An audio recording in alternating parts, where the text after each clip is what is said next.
আসসালামু আলাইকুম ওরহমতুল্লাহি ওবরকাতুহ। আজ যে বিষয়টি নিয়ে আপনাদের সামনে আমি এসেছি, কোরআনে কারিম তেলাওয়াতের কিছু আদব আপনাদেরকে বলবো। তো ইমাম ইবনে কাসির রহমতুল্লাহি আলাই তিনি পবিত্র কোরআনে কারিম তিলাওয়াতের কিছু আদব বলেছেন। তো আমি বাচ্চাদেরকে পড়াতে ছিলাম, এই যে সহজে কোরআন শিখি যে বইটি আছে, এই বইয়ের 94 নাম্বার পৃষ্ঠার ভিতরে এই আদবগুলো আছে। তো আদবগুলো পড়াতে গিয়ে আমি দেখলাম মেসওয়াক করা ও সুন্দর পোশাক পরা একটা আদব এখানে লিপিবদ্ধ করা আছে। তো মিসওয়াকের বিষয়টা যখন আসছে তখন আমি চিন্তা করলাম, আমার যে দিনী ভাই ও বোনেরা আছে তাদেরকে মিসওয়াকের বিষয়ে আমি দু একটা কথা বলি। আসলে মিসওয়াকের এত পরিমাণ ফজিলত, তো ফজিলতের কথা বলতে গিয়ে মুসনাদে আহমদ শরীফে হজরত উমামা রাদিয়াল্লাহু তাআলা আনহু হতে বর্ণিত, রসুল করিম সাল্লাল্লাহু আলাইহি ওয়াসাল্লাম ইরশাদ করেন, এমন কখনো হয়নি যে জিবরাইল আলাইহিস সালাম আমার কাছে এসেছে আর মিসওয়াকের তাকিদ দেননি।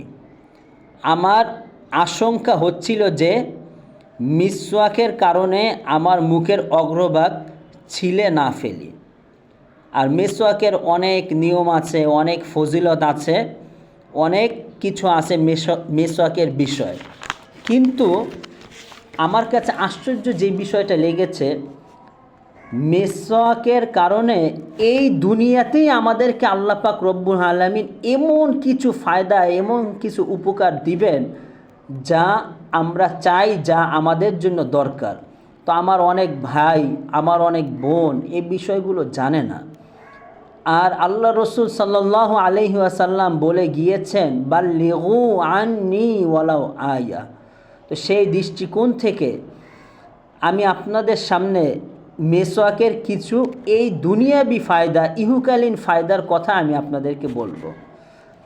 এক নম্বরে যেটা আছে, দরিদ্রতা দূর হয়ে যায়, অভাব দূর হয়ে সচ্ছলতা চলে আসে। আমরা এখন যেদিকে তাকাই শুধু অভাব অভাব, সেই অভাব দূর হয়ে যায়, উপার্জন বাড়ে। অভাব দূর হয়ে উপার্জন বাড়ে মিসওয়াকের কারণে। এটা হচ্ছে এই দুনিয়াতেই আল্লাহ পাক আমাদেরকে দিবেন। দুই নাম্বার, পাকস্থলী ঠিক থাকে। দেখুন, আমাদের অনেক ভাইয়ের পাকস্থলীতে সমস্যা, আমরা নিয়মিত গ্যাসের ওষুধ খেতে থাকি, এটা করতেছি। আল্লাহ রসুলের প্রত্যেকটা সুন্নতের ভিতরে শেফা রয়েছে ভাই। দেখা যায় এই সুন্নতগুলো আমরা আঁকড়ে যদি ধরি, আমাদের অনেক বিষয় দুনিয়াতে চলা সহজ হয়ে যাবে। এই যে যাদের গ্যাস্ট্রিকের সমস্যা, পাকস্থলীর সমস্যা, আমরা আল্লাহ রসুলের সুন্নতকে ছেড়ে দিয়েছি, তার ফলে এরকম হচ্ছে।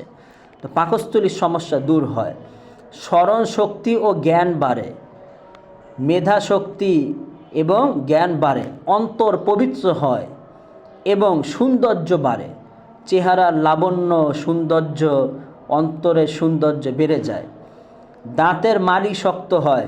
আমার অনেক ভাই ও বোনেদের দাঁতের সমস্যা, আমরা যদি নিয়মিত মিসওয়াক করি, আলহামদুলিল্লাহ সুন্নতের বরকতে আমাদের দাঁতের মাড়ি শক্ত হবে, মুখের দুর্গন্ধ দূর হয়।